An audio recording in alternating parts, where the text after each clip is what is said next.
Dans le PODC, la dernière lettre, c'est le contrôle. Donc, le gestionnaire va aussi falloir qu'il suive, dans le fond, l'atteinte des objectifs de l'entreprise. Donc, au départ, dans sa planification, on avait établi des objectifs, hein. On avait fait aussi des politiques, des règles, des procédures pour s'assurer là, que tout fonctionne bien puis que on puisse mettre en place les mesures à appliquer pour atteindre nos objectifs. Donc, c'est ce qu'on appelle du contrôle préventif. Le gestionnaire va aussi faire du contrôle concomitant. Donc, c'est du contrôle pendant. C'est-à-dire qu'on n'attendra pas d'arriver à un objectif, de dire, ah non, je ne l'ai pas atteint, là, puis là, il est trop tard, je ne peux plus revenir en arrière. Donc, de façon très régulière, très fréquente, il va falloir qu'on suive l'atteinte de nos objectifs pour voir est-ce que ça va bien, est-ce qu'on risque de ne pas atteindre notre objectif. Je vous donne un exemple, vous dites, ben moi je veux réussir le cours, ça c'était votre but, donc vous avez fait un objectif avec ça, vous avez dit je veux atteindre au moins une note de 70% au global dans mon cours de MTI avant la fin de la session.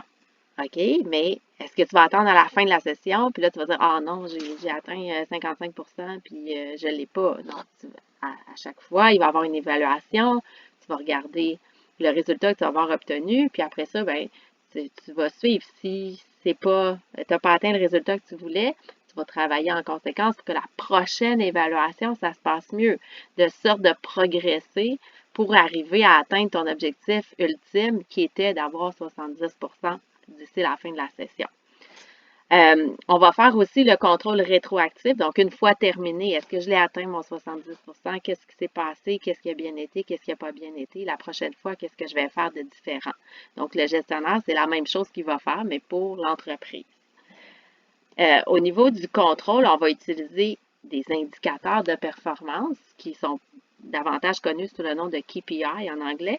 Donc, c'est quoi? Dans le fond, ça va être des éléments d'information, c'est-à-dire, ça peut être une statistique, ça peut être, dans le fond, ça va dépendre de votre objectif. Si dans votre objectif, vous avez mis, je veux atteindre au moins 70%, bien, ton indicateur de performance, ça va être quoi? Ça va être la note que tu vas avoir atteint. Si je dis, je veux être capable de nager, dans le fond, un triathlon, ben, qu'est-ce que je vais regarder mon indicateur de performance? Mon nombre de longueurs que je vais être capable de faire par minute. Donc, si je vais avec un objectif de vitesse, là, si c'est un objectif au niveau de perte de poids, ben, ça va être le nombre de livres que je vais avoir perdu. Donc, l'indicateur de performance est lié à votre objectif. C'est la mesure, en fait, ou la manifestation observable que vous allez suivre pour dire est-ce que j'ai atteint mon objectif ou pas, ou est-ce que si on le fait de façon concomitante pendant, est-ce que je suis en train de risquer de ne pas atteindre mon objectif ou au contraire, ça va très bien. Euh, dans les entreprises, les gestionnaires, vous le savez, sont très occupés. Ils n'ont pas beaucoup de temps. Donc, comment ils vont suivre tous ces objectifs-là? Ils vont faire des tableaux de bord. En fait, ils vont avoir des employés qui vont leur faire des tableaux de bord et eux, ils vont les regarder. Un tableau de bord, c'est un peu comme pour votre voiture, là. C'est de voir ben, à quelle vitesse que je vais, c'est de voir mes indicateurs, est-ce que ça va bien, est-ce que ça va pas bien. Et chacun de mes indicateurs est lié à un de mes objectifs. Donc ici, on voit là, bon, on ne voit pas très bien en fait, mais on est dans un centre d'appel, donc c'est sûr qu'on va regarder le nombre d'appels qui sont faits par minute. On va regarder le nombre d'appels qui sont faits à la semaine. Fait qu'on, on va suivre les indicateurs en lien avec nos objectifs pour voir est-ce que ça va bien ou ça va pas bien. Je vous montre un autre exemple ici.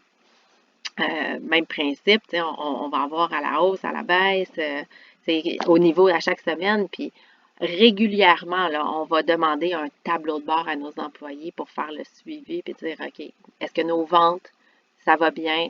À quel endroit ça va pas bien? Puis c'est vraiment visuellement, là, on a besoin que ce soit très, très, très visuel pour le voir facilement et rapidement. Vous vous rappelez peut-être, dans le temps de la COVID, il y avait des tableaux de bord qui étaient transmis de façon très fréquente pour justement suivre, dans le fond, le nombre de cas, la progression du nombre de cas, voir comment ça allait. Donc, C'est un autre exemple de tableau de bord, là. Vous voyez que ça peut être très complexe, un tableau de bord, là, évidemment, là. C'est sûr que les exemples que je vous montre sont beaucoup plus simples, là, mais l'idée, c'est toujours d'avoir du visuel, puis d'être capable de suivre nos indicateurs. Et tous ces indicateurs-là doivent absolument être liés à nos objectifs.